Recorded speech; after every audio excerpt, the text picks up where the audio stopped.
Hey there, Chad here. Thanks for joining me. Let's play Farm Simulator 25. I've really been looking forward to this. This is my downtime game. I play this when I need to relax, and I thought I would go ahead and try to do a let's play on it.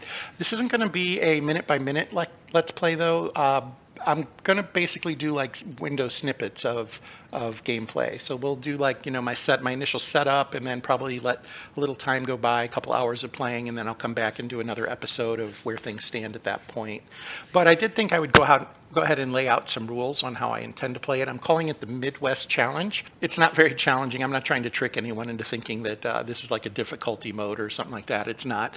It's really just kind of basic things in the game. Here's the starting setup. I'm going to use Zielonka. Someone asked if I could do the European map because they hadn't seen a lot of it out there, and so I'm going to do that. But when you select Farm Manager, you start with $1 million, no loan, and normal economic difficulty. And I'm going to go with all that. I am turning off the starting farm, but I'm going to buy the starting farm because, frankly, from an economic standpoint, it's the best place to buy to get started. We will modify it a little bit as we go, and I think those things might be interesting as we play forward and see how the game evolves as we move through it. So without further ado, I'm going to hit continue. Let's talk about mods for a minute. I do plan on playing with mods, but I am going to avoid any mods that I consider to be game changing. And what I mean by that is anything that just really is kind of out of sync with the spirit of how the game is supposed to be played. There are some mods for giving you money, things like that. I'm going to avoid those. If there's a mod that just the price isn't right for what you're getting, I won't be using those either. One that stands out as maybe being slightly controversial to that rule is Lumberjack. And I just find Lumberjack to be, frankly, convenient, which helps quite a bit. It's a good quality of life mod. It allows you to remove trees altogether. You can also cut down trees, and you can move things around a little more easily. I kind of look at that as like having a neighbor who can come over and help you get rid of a tree stump. That's my thought. In a community, you might have friends or neighbors or whatnot that would be willing to help you with something like that. And so in my mind, that's what Lumberjack kind of emulates. So I'm okay with that one, and it probably being one of the more, from a purist perspective, one of the more game changers that I would use. Beyond that, I'm starting with the mods that I liked that I saw out there, and that's what we're going to go with.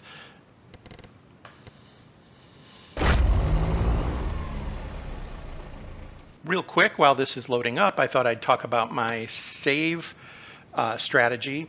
If you're a veteran of Farm Sim, what you know is anytime you place a building or do any kind of landscaping, it is at your own peril. There is no backing out. You can't undo a building placement. And not always are the building placements what you think they're going to be. It's very difficult to tell for sure.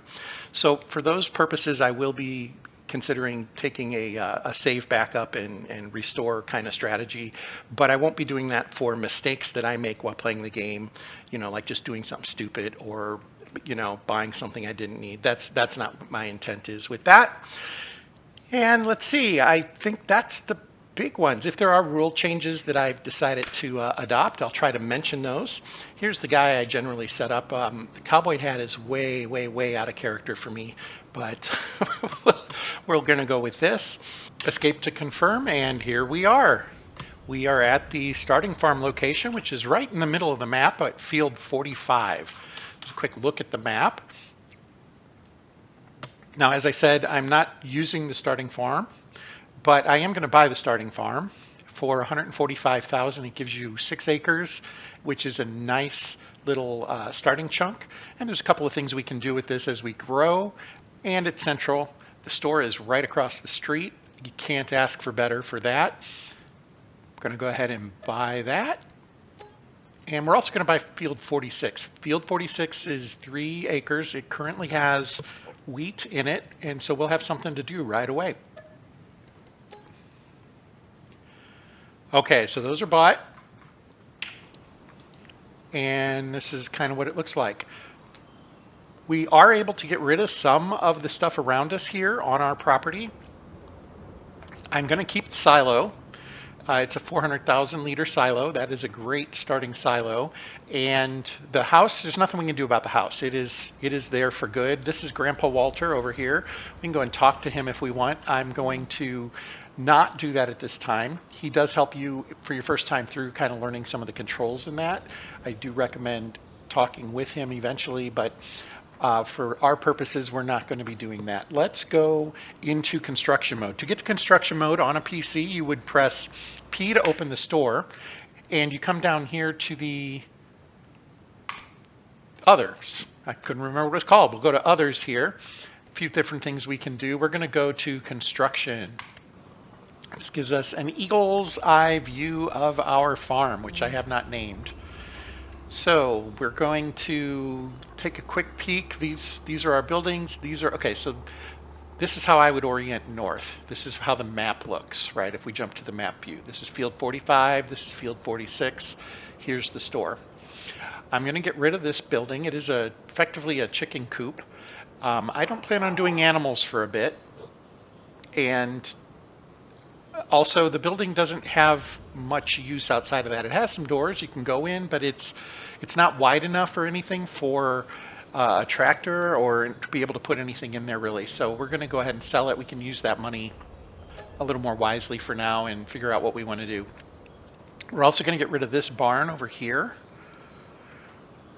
The barn does have barn doors that open, but that is its only access, and it's relatively small. I don't like the placement of it, and I'd rather have like open sheds or like carport kind of idea. So we're going to go with that. And that gives us about $20,000 in cash, $19,000 total between those two buildings. In the interest of kind of sharing my vision for what I'll end up doing, I'm going to be removing these trees. And as we build out, there's a significant hill here. So this isn't a really great just build right over here and put all your parking stuff here. It's not quite that easy. This is a rounded mound. This street over here is much lower than the crest of the hill, and the crest of the hill is a good several meters above this hill, or the lot here. So that's something to consider. What I will probably do in the long run is build my equipment sheds and things like that out this way, and probably use this maybe for grass or maybe an animal pasture at some point, something like that. And we'll just have to see. Again, orienting for what I'm going to call north. I am in the northern hemisphere, so north tends to be up on our maps, right? I do want to point out this is the largest field in the game. This is field 52. And we will want to work some contracts on that field because they are fairly lucrative, and it's a reasonably easy field to deal with. It's almost square, and the GPS system is able to handle this turn pretty well, so it makes like harvesting in that on this field pretty easy. Okay, let's get started. We have this wheat field over here. We're going to have to do something about that, aren't we?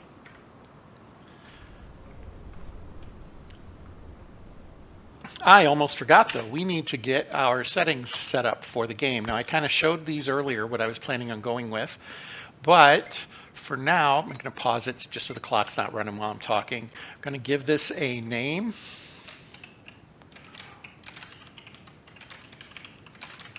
Okay, that'll teach them.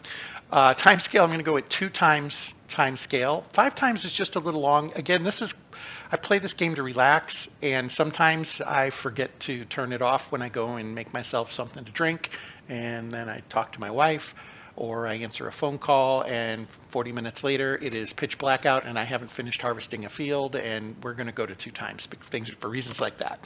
Should give us plenty of time. That's literally 6 hours of real time per game day of usable time, and quite honestly, you could work all through the night if you want to. You can put lights up. Economic difficulty, I'm not going to be a martyr in this one. We're going to go with normal. Traffic, I'm going to turn traffic off. If I want it to play something like European Truck Simulator or American Truck Simulator, I'd do that. I don't really need to be dodging traffic in that. It's a great piece of the game, and it certainly is immersive. I'm not interested in it. Seasonal growth, yes, we're going to leave that on. Days per month, we're going to set to 1. Fixed visuals, there will be snow. Crops and growth, we're going to turn all these on for now. I'd consider turning maybe like fieldstone off in the future, but let's play it a bit and see if that becomes a necessity or not. Looking forward to seeing some of the weather disasters that they've included. I'm not looking forward to dealing with them, but I'd like to see how they handle them. Other things here, we're going to turn off auto engine start. Some other things, stop and go braking is fine. Oh, trailer fill limit. If you're not familiar with this, what it does, if you think about a trailer, it has a certain amount of volume that it can carry, right? Some of them are like, 8 cubic meters or 16 cubic meters, whatever it is. It also has a maximum weight that it can support. And if you have this turned off, it doesn't consider weight. It only considers volume. You can fill it up to the top of the trailer and it's good to go. When the trailer fill limit is turned on, it considers the weight, which may reach its limit before you've completely filled a trailer. That's really all this does. With all the things I do to make the game a little easier, like turning off traffic, this is one I turn on because it's I don't mind the extra detail of this, and in my head, I think it makes it just a little more complex than if I didn't turn it on, and so it's kind of my way of balancing some of the other things that I've turned off. And then I do like to know when these things are happening. I'm going to turn all of those off just because there's nothing wrong with them, but they make changes to like your money in that you may not understand how it's pulling money out of your account. I like to turn those off so I can see when that actually is happening. I think that's it. I'm going to hit continue. Oh, wait, what did I do there? So I bumped something and it turned that off. So I think we called it, not that it matters, Mochad, let's play. There we go. And that's done. We're going to go back and let's save the game. So it will toss that out there for me. It's ready to start once I turn off pause. There we go. Let's jump back into the store. And the first thing we're going to do is rent a harvester. So I'm going to come down here to harvesters and open that up. Now, normally, almost every time I've played Farm Simulator, the first thing I buy is a harvester. I feel like it's an important part of your farm. But with the economics of this game and how it works, I've decided that I'm going to rent a harvester for the first year.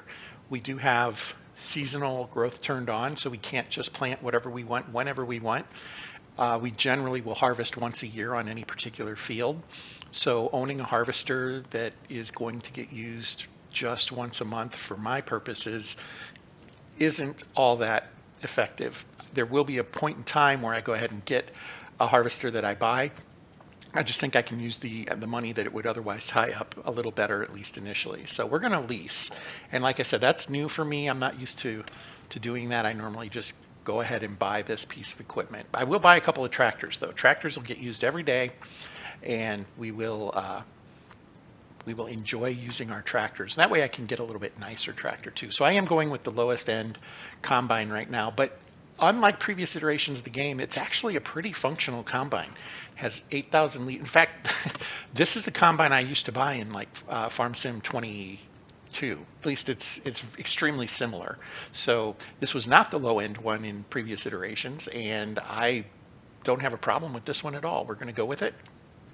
Like I said, we'll lease it. And it's pricey. We're going to end up spending $7,000 to harvest the one field of wheat that we have. It's going to produce about 11,000 liters, and if you do the conversion, we will break even and maybe make a little bit of profit on it. So that's just something to consider, and that's just by leasing instead of buying. But let's go ahead and grab that. It is now going to be waiting for us. One thing I want to point out, a lot of people don't see this, see it on a lot of tip videos. There's this combinations thing down here. When you're on some equipment, you can go to combinations and it shows you the other things you might want to buy with it. And in this case, I do indeed want to get the header. If I were buying this, I'm leasing it as we talked about, I would go ahead and get the header trailer. It gives a nice, easy place to store the header for you, keep it out of the way, and it's, concise in one place there if you do that. Also, we'll drag it all over the map to work on fields, so we're going to need to skip that for now. We're gonna just lease this. You can get it in white or black. I'm going to go ahead and change it to black, no particular reason, and there we have it. So our very first piece of equipment that we want to lease is waiting for us across the street. We can hit tab. In fact, I think we can see it from here. There's the header. There it is. You can see it back there. So we're going to hit tab though, and that'll just jump us right into it. And I hit enter to start it. And we're going to attach that header. We will go over to field 46 and get working on it right away. Now, while we have this harvester, we're going to want to pick up some other contracts to kind of maximize our use of it. If we can make a few $1,000s extra by helping other folks out with this leased equipment, more power to us, right? Improve our return on the investment. And I'm going to get us lined up here, and then let's have a little talk about why you might want to buy FarmSim25.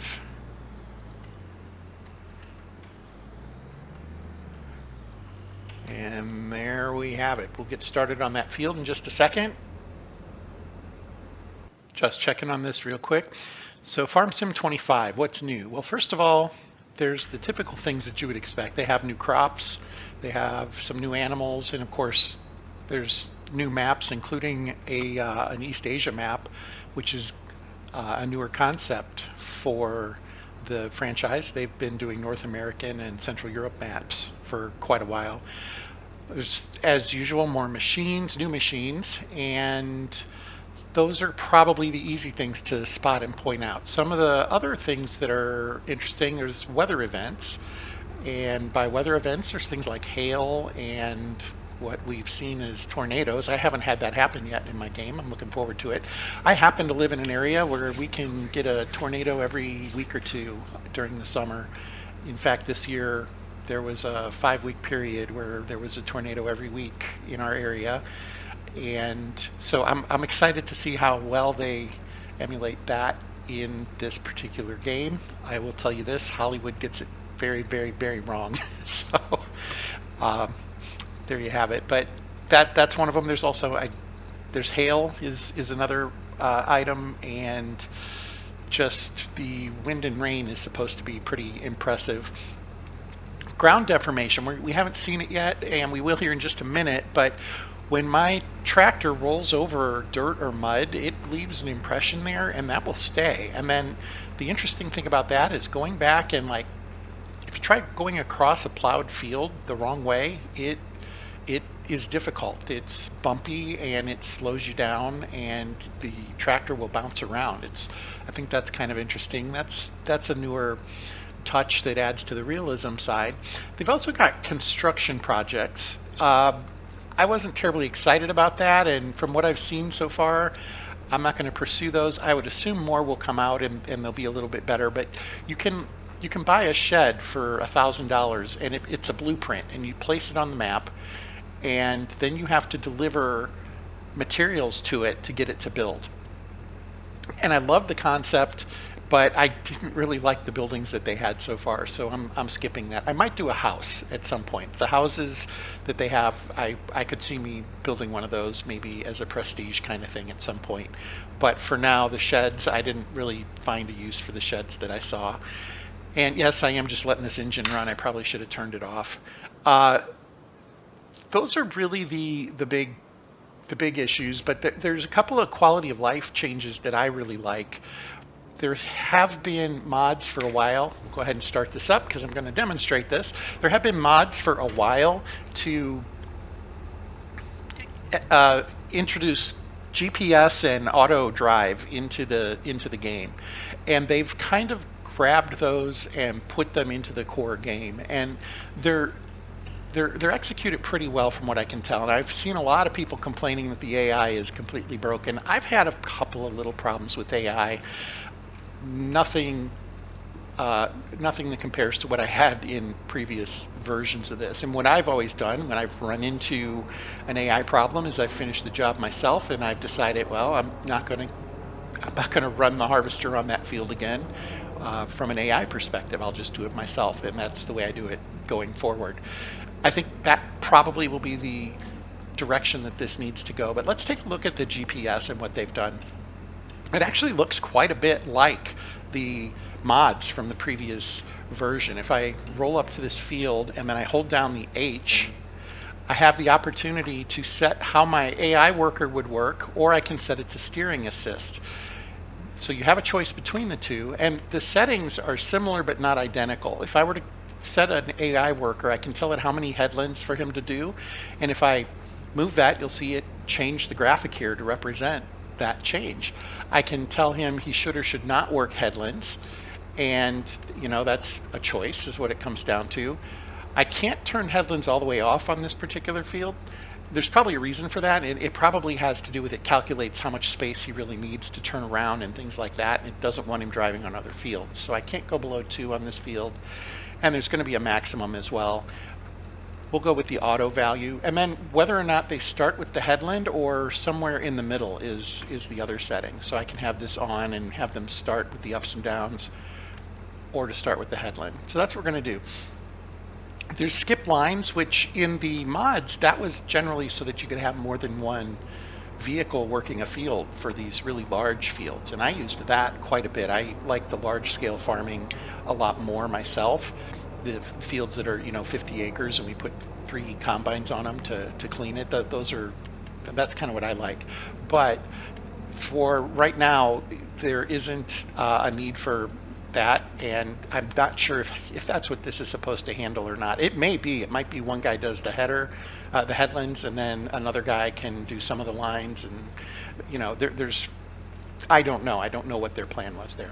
If we jump over to steering assist, we'll see we have mostly the same items, but we have, first of all, we can set the offset separate, so we can adjust where the line is, and I'll show you the lines here in just a second. But we can once again adjust the number of headlands, and we'll leave it at 2.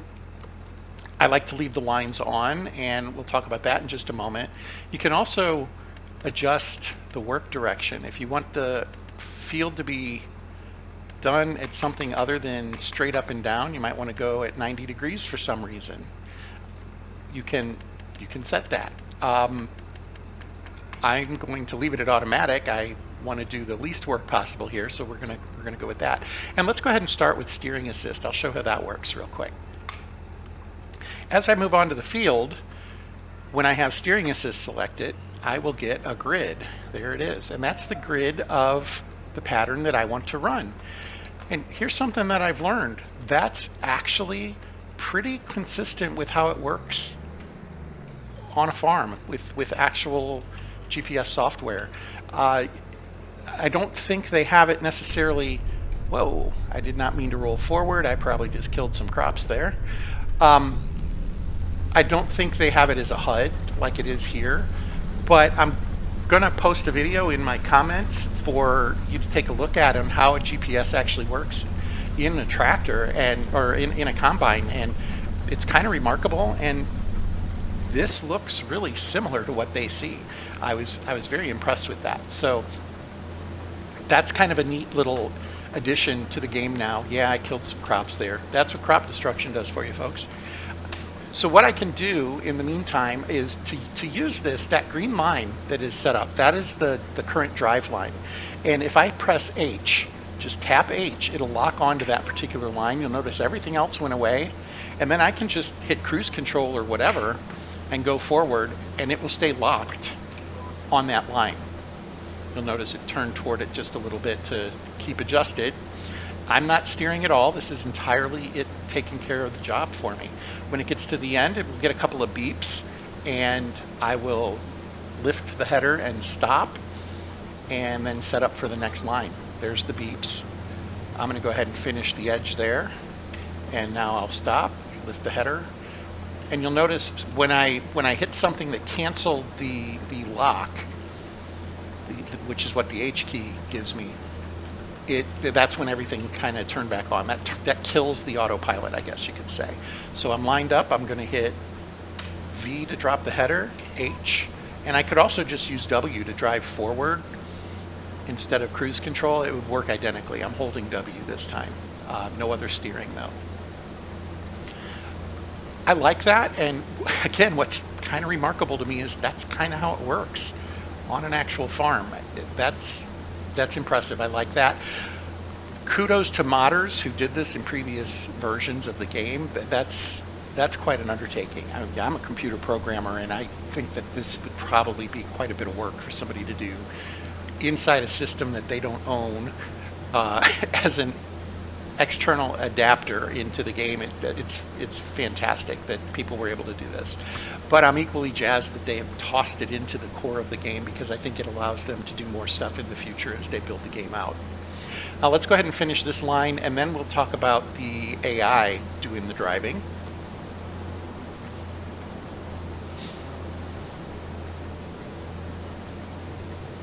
And there's our beeps, letting us know we're coming to the end of the road.